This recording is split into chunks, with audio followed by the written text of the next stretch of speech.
Hello, our classroom stock portfolio had a great week and now has an annual return of 22.58% per year. The portfolio has broken the $2,000 level and is now $2,078.69 after 124 weeks. Hi, Professor Rex here. We are now a little over 2 years into our class project where we invest a total of only $12.50 per week and split that amount up and buy 10 different dividend-paying stocks. Our portfolio continued its hot streak this week, but remember that stocks historically average 10%, so over the long run we won't be able to maintain 20% annual returns. New to our presentation this week are the stocks in our high yield portfolio which have an annualized return of 44% in less than 10 months. Now that's an annualized return. And slides talking about how to make up to $123,000 in tax-free income just by understanding a few things about the U.S. tax code. If you're new to my channel, I teach college accounting and I often show my students how to use the accounting concepts that I teach to pick stocks because it grabs the attention of my students and gets them engaged.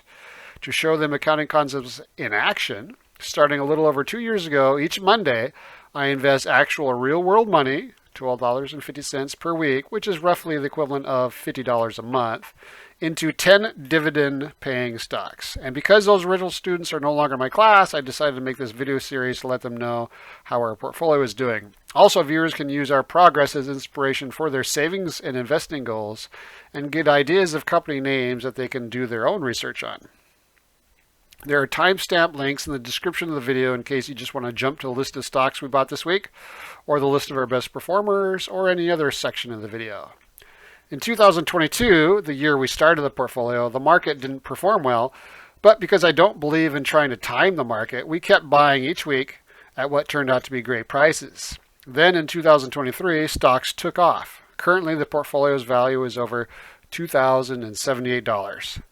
The portfolio's return has been 22.58% per year, which is higher than the S&P 500. Last year, the portfolio's return was 28.6%, which also beat the S&P 500, and in the preceding year, the portfolio once again beat the market. So, why do we only invest in dividend-paying stocks in this portfolio? That's explained on the next slide. The first reason we stick with dividend-paying stocks is, according to a Hartford study over the past 50 years, dividend-paying stocks vastly outperform non-dividend-paying stocks. The total return for dividend-paying stocks has been 9.17% per year, but for non-dividend-paying stocks, average return has been much lower at 4.27%. The study is updated each year and was recently updated to include last year. So go check out the source link that I included at the bottom of the screen. Maybe more importantly, historically, dividend-paying stocks have less volatility than non-dividend-paying stocks. It's much easier to stick with a less volatile investing strategy. The more volatile a strategy is, the more likely you are to panic and sell at the wrong time. So why are dividend-paying stocks less volatile? Well, because most dividend-paying companies are making a profit, which is why they have excess cash to pay back to investors. As you can see on the screen, risk and volatility of dividend-paying stocks as measured by beta and standard deviation tend to be much lower for dividend-paying stocks. And finally, the study also showed that the best performing stocks are dividend-paying stocks that increase their dividends, which is why our classroom portfolio only invests in dividend-paying stocks that have increased their dividend recently. Another reason to own dividend-paying stocks is for the potential to generate up to $123,250 of tax-free income each year if you're married and filing separately. Remember, the ultimate goal of dividend investing is growing your portfolio to a point where it generates enough income each year to live off the dividends. And because companies historically increase their dividends above the rate of inflation, you have the ultimate income stream that not only covers your expenses but grows over time. And if you are married and filing jointly, you can make up to $123,250 in qualified dividend income and pay zero federal taxes on those dividends if you have no other income. This is perfect for retirees. And if you're single, the amount is $61,625. Those amounts often increase each year as the standard deduction increases and the tax brackets are adjusted. So how are those amounts calculated? First, you find the 0% tax bracket for the long-term capital gain, which for married filing jointly is $94,050. and then add that to the standard deduction, which is found in IRS publication 505, which for a married couple filing jointly in 2024 is $29,200. Add that up, you get $123,250.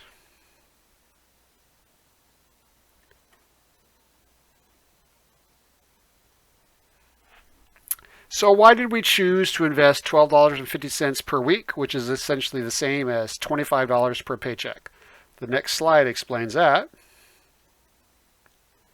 The main reason why we invest only $12.50 per week into the portfolio is because I wanted to show my accounting students that you don't need much to build a diversified stock portfolio. In fact, when I was only making $11,000 per year as an enlisted member of the military, I started my investing journey with only $25 per paycheck. In other words, the equivalent of $12.50 per week. And because my brokerage account, Fidelity, allows me to buy as little as $1 per stock, we can quickly and easily create a diversified stock portfolio with little money. Originally, I invested $25 per paycheck into this portfolio, but found the process to be so fun that I split it up and now invest $12.50 every week. And we boost the contribution once per year by the amount of inflation to replicate the fact that people's paychecks usually increase at least by the amount of inflation. By the way, I also invest in these same stocks in my retirement portfolio and my taxable brokerage account. The research we discuss in class is the same research I use for myself. Another reason I started with a low amount was because one day I was wondering how much a young person, in this case a 17-year-old, needed to invest per week to accumulate $1 million at retirement. And it turns out it's only $11.74 per week. Of course, since most people's annual salary increases each year by the amount of inflation at the very least, I assumed the contributions that they would make would increase by 3% each year, which is around the historical rate of inflation. That means in the second year, it's assumed that the person invested an additional 35 cents each week for a total of $12.09 per week instead of the original $11.74. For a classroom stock portfolio, in year 2, we boosted the weekly investment 82 cents for a total weekly investment of $13.32 per week. In year 3, inflation wasn't as high, so we boosted the weekly investment by only 49 cents for a total of $13.81 per week. Now, a very popular exchange-traded fund that only holds dividend stocks is the Schwab U.S. Dividend Equity ETF, ticker SCHD. And everyone calls it SCHD. The name is pretty clumsy. So SCHD is a large holding in my personal account, so I've been tracking SCHD's performance closely with our classroom stock portfolio. As of today, our classroom stock portfolio's value is $2,078.69. If we had instead invested the same exact amounts into SCHD on the same days, the portfolio's value would only be $1,781.72, a difference of 16.7%. Obviously, there's no guarantee that our portfolio will keep outperforming SCHD at such a high rate, but I've been gradually selling off my personal SCHD holdings and reinvesting in our classroom stock portfolio. I also prefer our actively managed classroom stock portfolio strategy rather than SCHD's purely algorithmic approach where no one is overseeing the stock selection. SCHD has, at times, had large positions in stocks that I consider to be value traps, and that's not a good thing. This slide shows our best performing stocks based on when they were initially purchased. Stocks in yellow have been sold. Broadcom, a chip-making company, moves to the top of the list and has provided us a total return of 151.3% in 24.7 months. The stock with the biggest move in a short time is cereal maker W.K. Kellogg, which has provided a total return of 84.1% in less than 6 months. And Microsoft just barely missed the list, coming in at 16 with a total return of 56.1%. Microsoft is probably in the top 5 of my buy and hold forever dividend growth stocks. And remember that total return includes both the dividends that the company has paid as well as the increase in the stock price. Now let's turn our attention to the strategy column, specifically the category called dividend growth stocks. 90% of our investments made in this portfolio were made in these stocks, which means they are high quality stocks with a great track record of increasing their dividend payouts to investors. The other 10% of investments so far have been invested in smaller, usually smaller, under-the-radar companies that have recently started paying a dividend. These under-the-radar dividend-paying stocks tend to be riskier because they are usually smaller companies, but studies have shown that historically they beat the market averages by a significant amount. This slide shows our best performing stocks this week, ranging from 5.1% to 9.9%. One of our best performers this week was the mystery company that Warren Buffett, who is a famous investor, had been secretly buying 26 million shares of, which are worth $6.7 billion. But he revealed this week in SEC filings that he had been buying Chubb Limited, an insurance company. Chubb has so far provided a total return of 46% for our portfolio in less than a year. It's nice to know that we've been buying the same stock that Warren Buffett has been buying.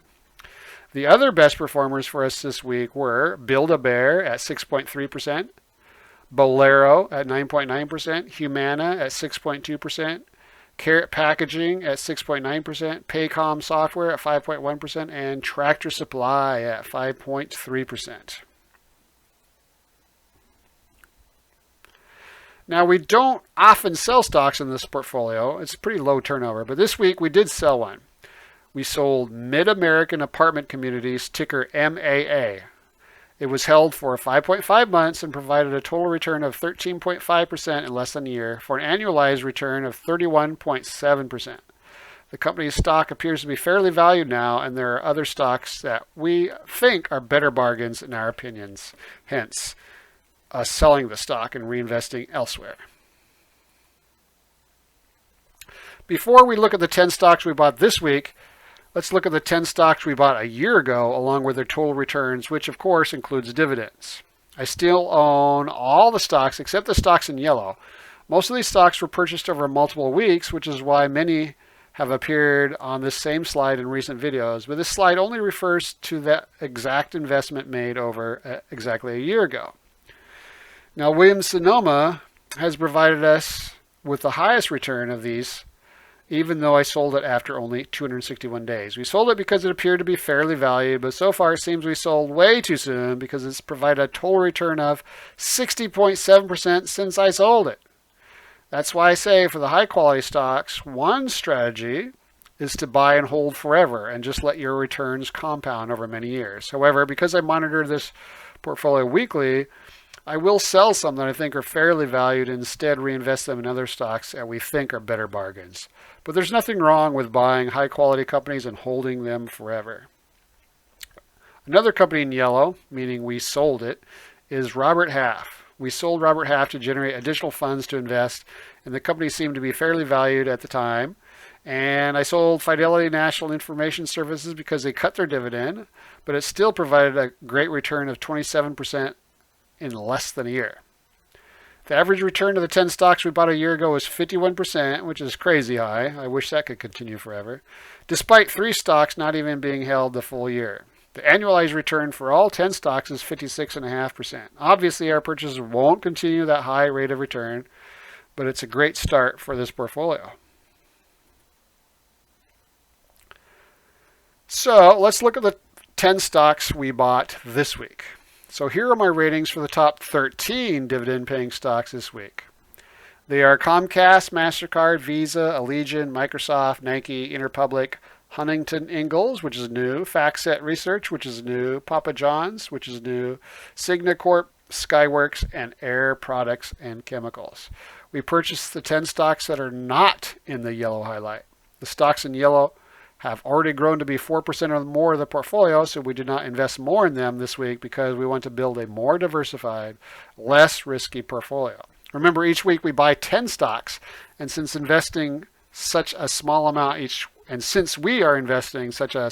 each week, it means we are buying fractional shares in our Fidelity brokerage account. This table includes their industry, how undervalued they are according to our research, their risk rating, quality grade, and dividend yield. The 3 most undervalued stocks this week seem to be Comcast. The 2 most undervalued stocks this week appear to be Comcast and Papa John's, which, as I mentioned before, is new to the portfolio. Also new to the portfolio is Huntington Ingalls Industries, which is in the aerospace and defense industry, and FactSet Research Systems, a financial data provider. Remember, all these stocks pay a dividend and have recently increased their dividend, and our methodology used here indicates they are likely to continue to raise dividends. Therefore, this is a dividend growth strategy.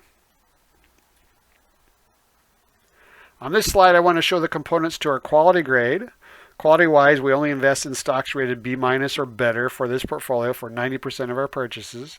The other 10% so far have been invested in those smaller, under-the-radar companies that have recently started paying a dividend. Those under-the-radar dividend-paying stocks tend to be riskier because they are smaller companies, but studies have shown they historically beat the market averages by a significant amount. Now, all the stocks we bought this week qualify as high quality and are dividend growth stocks, which means they have a long history of raising the dividends that they pay to their shareholders.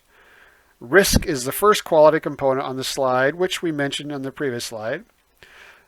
The next quality component is competitive advantage. Obviously, the more competitive advantages a company has, the better investment candidate they are. The next quality component attempts to evaluate the company's management. Our evaluation includes both management's use of capital and general decision making, but also our research dives deep into accounting data to look for red flags in the company's accounting practices, as well as the quality or reliability of their reported earnings. And reported earnings, I should say earnings is just a fancy word of saying profits. And finally, the last quality component is financial health. If you're looking for lower risk stocks, I would suggest looking at Microsoft, Nike, Huntington Ingalls Industries, and FactSet Research. Remember that the risk rating on the slide are comparing these stocks to other stocks. It's not comparing them to other investments like bonds or CDs. The companies earning the highest financial health ratings this week are MasterCard, Visa, Microsoft, and FactSet. So those were the companies we bought this week. Remember, historically, the best performing stocks are those that pay a dividend and have grown their dividend recently. As you can see under the grade called Grade for the Recent Dividend Growth and Current Yield, the stocks with the best combination of dividend growth and a higher yield are Comcast, Nike, Interpublic Group, and Skyworks. Ideally, you want a higher dividend, high recent dividend growth, and the best potential for future dividend growth. But that's not the way it works. Companies that are already paying out higher dividends rarely have the greatest potential for the greatest growth in those dividends. In our list, as you can see from the last grade, dividend growth potential, the companies in the best position to increase their dividends substantially are Comcast, Visa, and Microsoft. The companies with the best combination of recent dividend increases and potential of future dividend increases are Comcast, Visa, and MasterCard. On this slide, we're looking at the stocks in our portfolio that have raised their dividends recently. The holy grail of investing in dividend-paying stocks is to have the portfolio generate enough dividends to cover your annual expenses, a level I've reached despite being on a low teacher salary. Historically, dividend-paying companies raise their dividends about 5 to 6% per year, which is above the historical rate of inflation, even though inflation recently has been higher. This means a stock portfolio can produce the ultimate passive income stream, that being one that increases each year above the rate of inflation.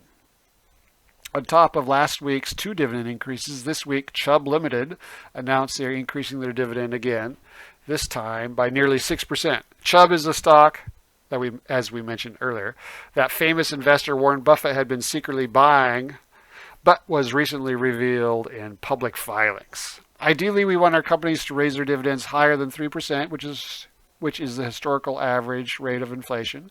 The last 17 dividend increases for the portfolio have an average increase of 10.6%. Here is a look at the top 10 stocks that make up the largest portion of our dividend growth stock portfolio as of Sunday. Charles Schwab is still the largest holding at 4.4%, followed by American Express, Microsoft, Comcast, Visa, and then Allegiant. Remember, our goal is to build a conservative and diversified portfolio by limiting the amount we invest into one single company. Aggressive investors might not want to limit the investment into any one stock, but I'm a conservative investor. Therefore, we temporarily stop investing in a company if they make up more than 4% of our portfolio. This leads to a less risky, more diversified portfolio. It's true that our portfolio's returns would likely be higher if we always invested in our top 10 stocks, regardless of the size of the stock's portfolio allocation, but that also creates a more concentrated, more volatile portfolio, and many investors can't psychologically stick with a volatile portfolio. Volatility often causes investors to panic and sell at the worst time possible. Our portfolio holdings are now at 95. That might seem like a large number of companies to keep track of, but the spreadsheet we have developed for tracking the companies make it obvious when to sell a company once we download company financial and accounting information into the spreadsheet, which we do at least weekly and doesn't take that much time.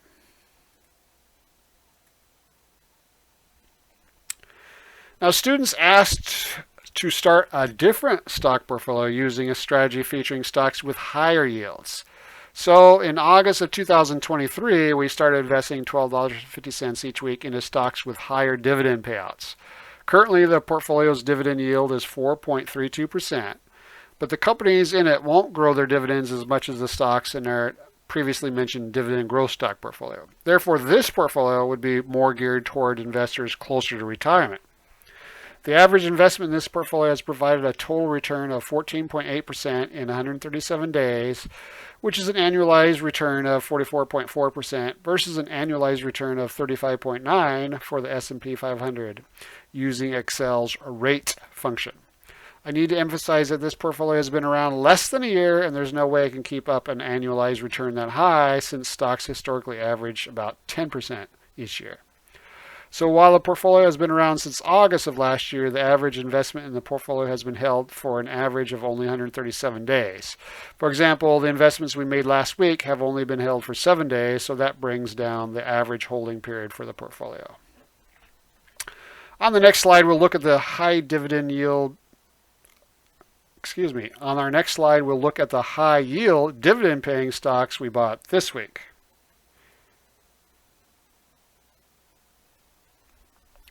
Now, one thing that's different about this higher yield strategy versus our dividend growth strategy on the previous slides is we only purchase 8 stocks each week, and we have 2 different strategies within this portfolio.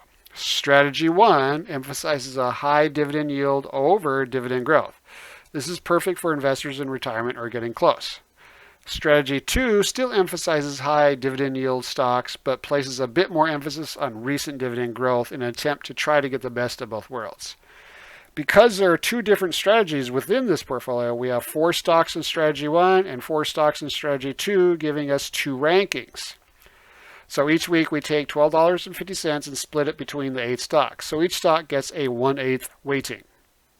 Having 2 strategies within one portfolio means that a stock could appear in both strategy 1 and strategy 2, as you can see in this list of stocks. If that's the case, instead of the stock getting a 1/8 weighting, they get 2/8, which is 1/4, equivalent to 25% of that week's investment. Both strategies only invest in high quality stocks, meaning a quality rating of B- or better. The 4 high yield stocks we bought this week while implementing strategy 1 are Interpublic, Gilead, Pfizer, and AbbVie. The 4 high yield stocks we bought this week while implementing strategy 2 are Interpublic again, Papa John's, Evergy, and again Gilead Sciences. This week's purchases have an average yield of 4.43%, with Pfizer coming in at the highest with a 5.9% dividend yield. Here's a look at our ratings for competitive advantages, management, and financial health. And then on the next slide, we can see the stock's grades for recent dividend growth and current yield, as well as recent dividend growth history. And in the last column, you can see their grades for dividend growth potential, which will be much lower than the stocks in our dividend growth portfolio, which consists of stocks with usually lower yields, but a much greater potential for excellent future growth in those dividend payouts. So again, This high yield dividend paying stock portfolio would be better for people that are close to retiring or that are already retired.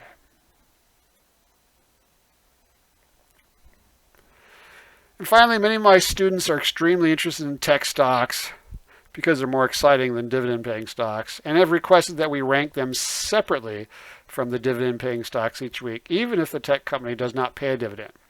Note that all these stocks are higher quality, meaning they must have a quality ranking of B- or better. Also note that the ranking system used for these tech stocks may differ from the rankings we use to rate dividend growth stocks because many tech stocks do not pay dividends. Therefore, in this ranking, we ignore the criteria that involves dividend growth, dividend payout ratio, etc., but we use the valuation methodology we discuss in class that can be used on all large stocks, whether they pay a dividend or not. So new to the list of our top 10 technology stocks this week are Fortinet, Microsoft, Cloudflare, and EPAM Systems. The top 4 this week are Adobe, NICE, Fortinet, and Workday. Well, enough talking for today. So in the comments, let me know if you have any other questions. Also, let me know what other types of investing videos you'd like to see. And finally, here are the places you can reach me. YouTube, obviously, as well as X, formerly Twitter, and LinkedIn and my website, beatthestockmarket.com. We'll talk to you next week.